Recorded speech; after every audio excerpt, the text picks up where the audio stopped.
Weathering the Storm continues here on WCIA 3. Welcome back. Well, are you an avid weather fan? This next thing might be just for you. We're launching the WCIA 3 Weather Watcher Network, and you can be a part of it.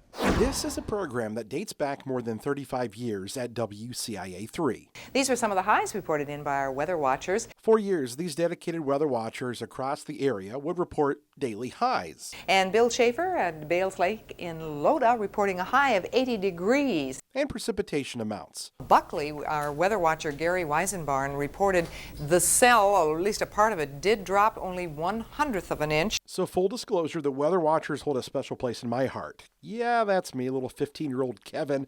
As a weather watcher over in Petersburg, Indiana, I used to actually call in my weather reports to the legendary Judy Fraser as part of the Weather Watcher program that we're about to relaunch. So let's explain how this is going to work. This is a Tempest weather station. It's a state-of-the-art tool designed to record an array of meteorological data, including things like temperature and humidity, dew point, even air pressure, rainfall.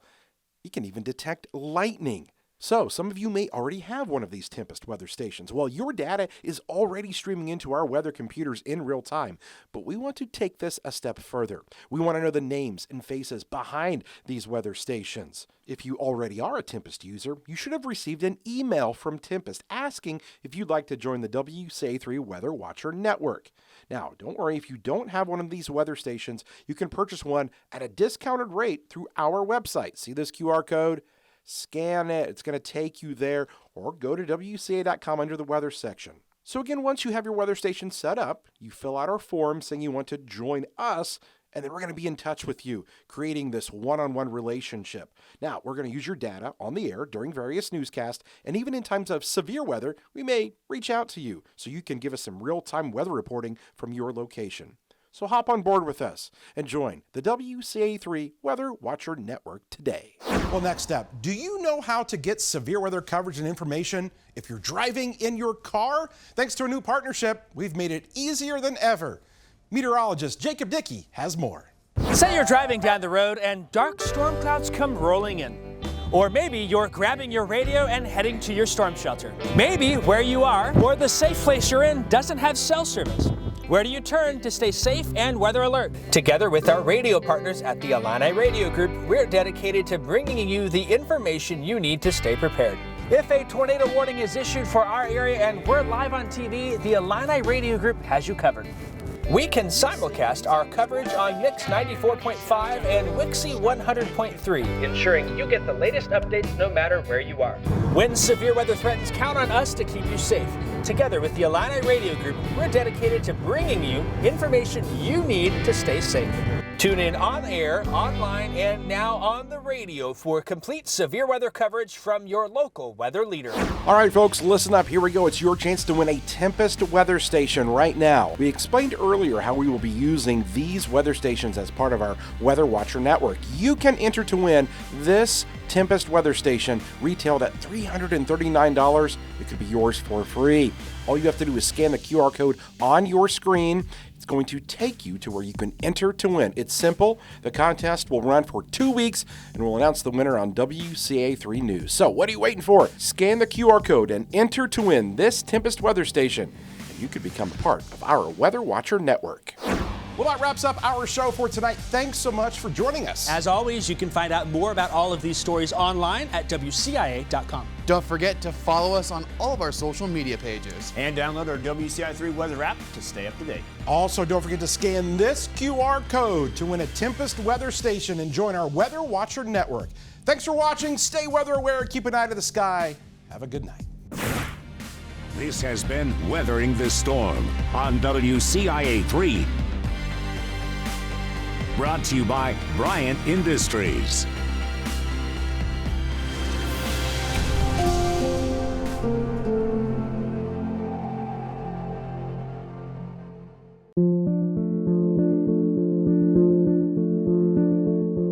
Welcome back. Well, after storms roll through the area and your home takes a hit, whose job is it to clear up the larger tree debris?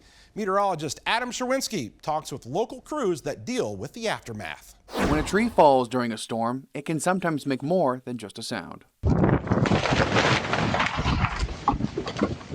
Bud's Tree Care in Champaign gets busy after severe weather moves through. When a storm comes through town and just wreaks havoc, we're out there for 6-7 days, months on end, cleaning stuff up. At Allerton Park, they also have a lot of work the day after winds whip through the preserve. Obviously, we have a lot of trees here.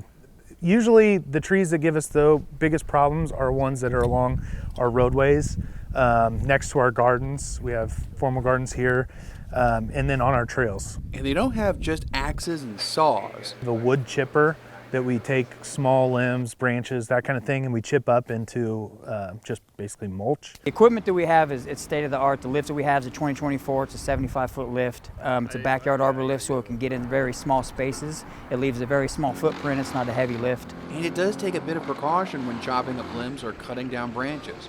For that, crews wear chaps and protective face gear while working. Run's team even trims trees when the weather is calmer to prevent issues with limbs before storms are even in the forecast. Not only does it help us with the work on the back end and not having to do so much, but it also makes sure that when somebody's driving through the park, they know it's going to be safe. They even find a new use for the fallen wood.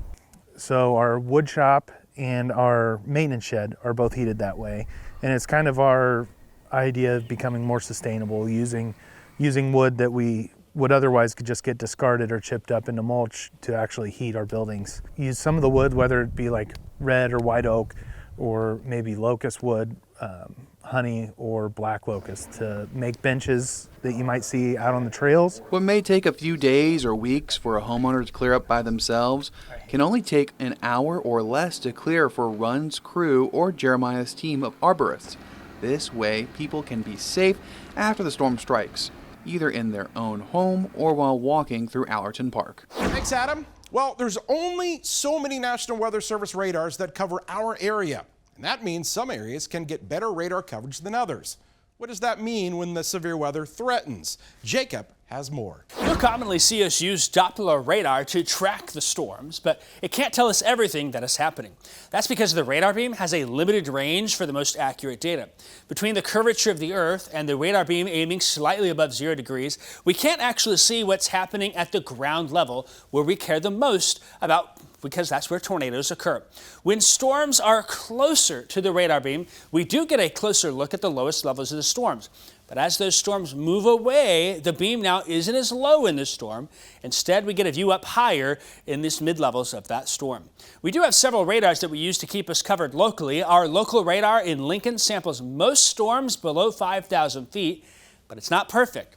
There's a section of our area from southern Iroquois County to Paris, back down towards Effingham, that sits in a zone where the radar can't get a close view towards the surface of the Earth. That is an issue that the Vermilion County EMA office in Danville is all too familiar with. They're covered and stuff. It's just a matter of I might have to switch radars to get the best view. That's because Vermilion County sits evenly between 3 separate Doppler radar sites. Have to do a lot of switching instead of just monitoring like most of Central Illinois does on the Illinois radar. If storms are up north part of the county, I a lot of times have to switch to Chicago radar because it's actually closer. Storms come across, I may have to switch from Lincoln radar to the Annapolis radar because it has better coverage of the Route 1 corridor. While this doesn't necessarily affect detecting the intensity of storms with radar, it can play a role in determining wind speeds and rotation aloft, requiring the use of all 3 radars to stay covered. Here recently we've had 2 or 3 cases of 70, 80 mile an hour winds come across, and you can see it coming, but it reaches a certain point from the Lincoln radar where the radar is shooting over where that wind is, and you just have dropout. It's also about having eyes on the ground. Spotters are the key to tell you what the radar depicts. I can detect strong rotation, but it still takes a spotter or something like that to, indicate, let us know that yes, this is a tornado. It's a team effort to track the storms across the region, and there's a way you can still help out. We need spotters. That's the key, getting the physical eyes on it, the human eyes, then the electronic eyes on it together. Thanks, Jacob. Coming up, we're bringing back something that WCIA3 used to do more than 35 years ago, and you can be a part of it. We'll explain. Also, we've got a new partner, and it's in radio? How you can hear us on the road. Right now, though, it's our third weather question. Scan the QR code on your screen to take you to our interactive section. You can play along. Weathering the Storm will be back after the break.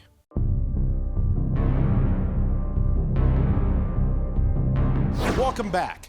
It seems like more than ever, social media is becoming filled with weather information from various sources. Do you know how to distinguish the good from the bad? Jacob has more. Weather is a big aspect of fear, especially here in central Illinois, and for people who don't understand it. And that fear is something that many social media pages have caught on to. If you can get people a little scared, they're going to keep clicking, they're going to keep texting and sharing that everywhere. Weather data and guidance is widely free and available for anyone to access online, something that makes it easy for anyone to post information. Today, anyone can get likes and clicks, and they can get paid for it. So there's a lot of people out there who don't have the credentials, aren't doing this in an ethical way, and they're just getting a lot of fear-mongering going on. You can cherry pick exactly what you want. There will be one model that is going to say that we're getting 2 feet of snow in 2 weeks, and if they post that, it looks very official because it is a model output. If you take that image and put it down, and if you don't know any better, that looks really scary, and it's easy to do, and it gets people's attention, which some of these Facebook and Instagram and just social media meteorologists, that's all they're trying to do, is to get your attention. There is an important distinction between finding credible weather information online and relying on any social media page to get details. Trying to find someone who has the education and that science background is always going to be a positive, and someone who is giving you also the boring weather.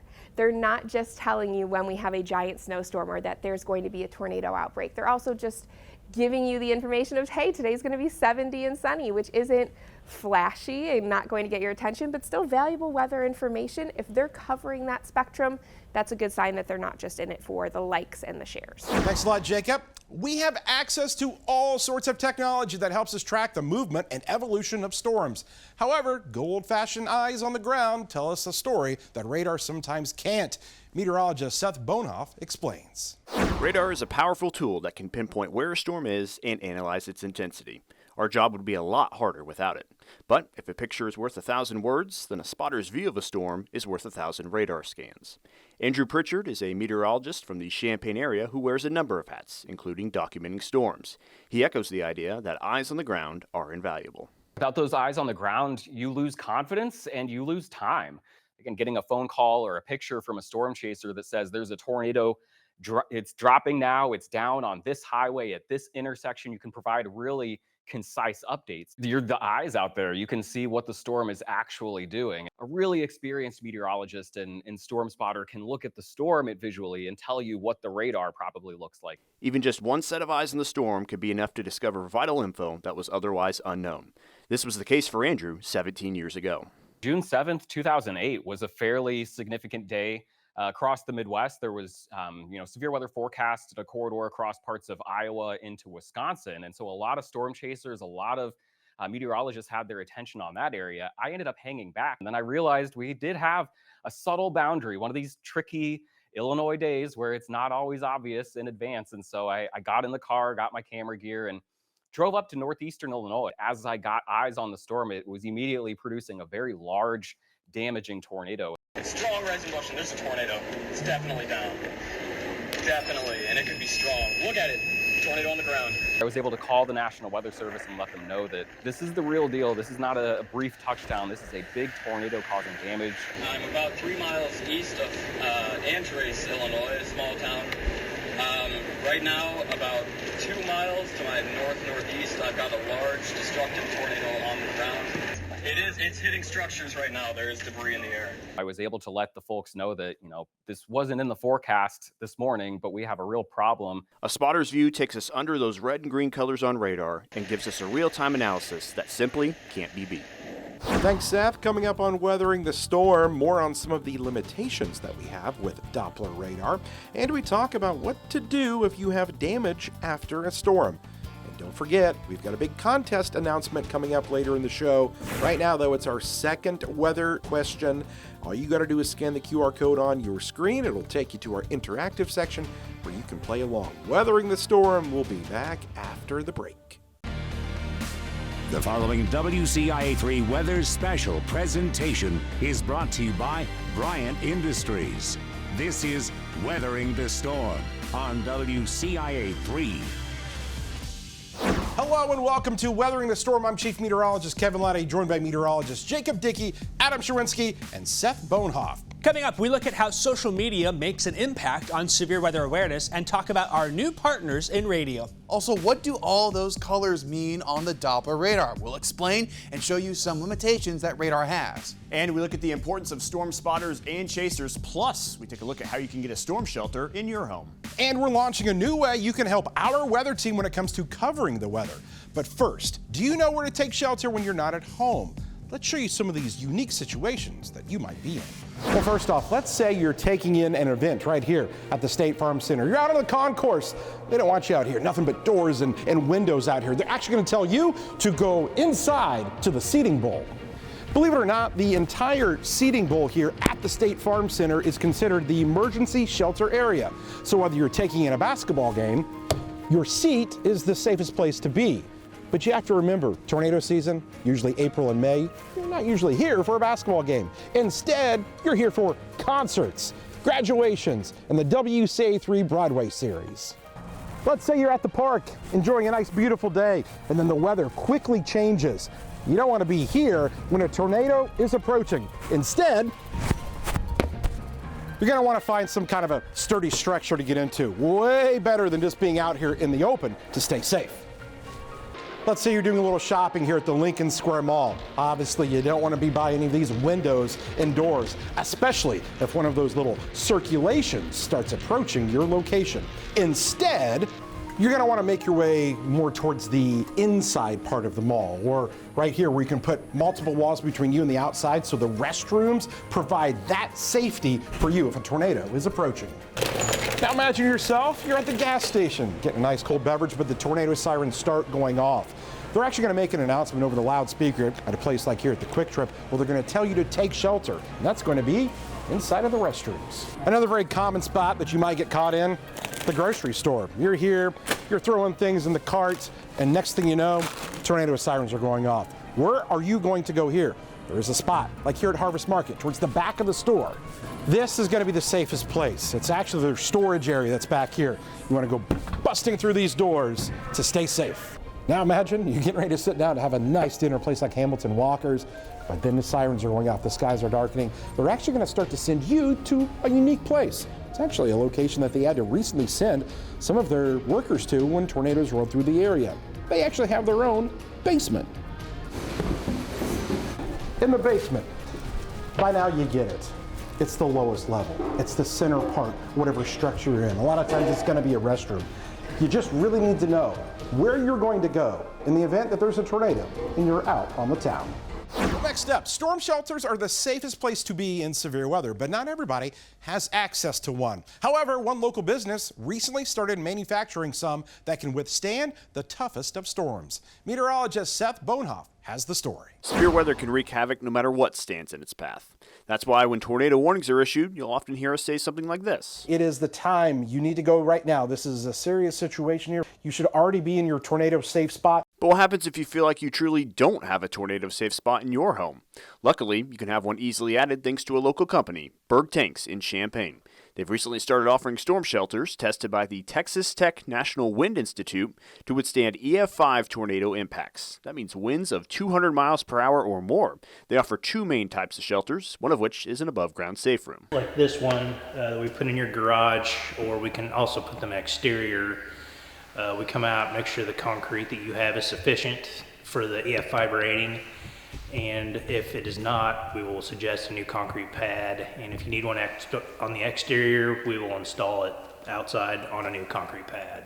They are anchored down into the concrete with 3/4 anchors, and they're meant to have your house fall on them. They're built for that. The other type offered is an in-ground shelter. For this one, they'll dig up a hole and simply lower the shelter in, keeping you out of the action and preventing any elements from getting in. The ones that go in ground are fiberglass and are made to hold the groundwater back in the ground. They're meant to be waterproof underground.